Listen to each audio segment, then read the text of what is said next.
Boyaki malembe malembe na bomoi na ngai, lokola moyo yebimaka nsima ya mbula.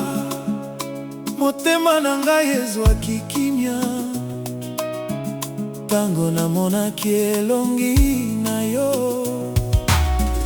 Nabondelaki Nzambe apesa ngai bolingo solo, ye ayanolaki na nse ya ngolu na ye. Lelo nazali kotambola na esengo,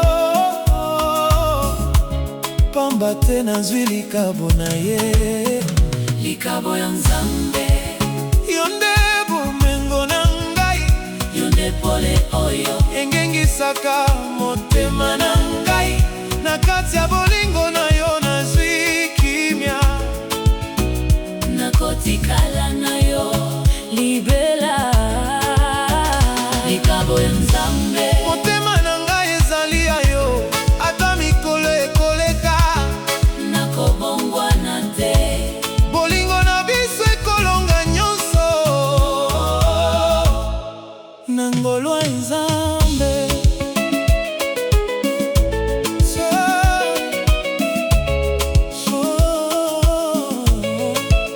Soki mokili mobimba etelemi liboso na biso, nakosimba loboko na yo malembe.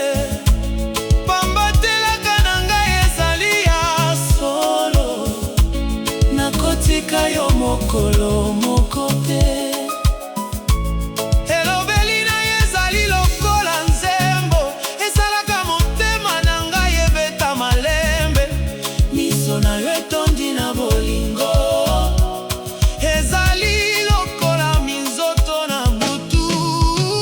Likabo ya Nzambe, Yo nde bomengo na ngai, yo nde pole oyo engengisaka motema na ngai. Na kati ya bolingo na yo nazwi kimia, nakotikala na yo libela. Likabo ya Nzambe, motema na ngai ezali ya yo. Tika tokende longo kino suka bomoi, na maboko Nzambe tokolonga nyonso. Bolingo na biso ekotikala seko.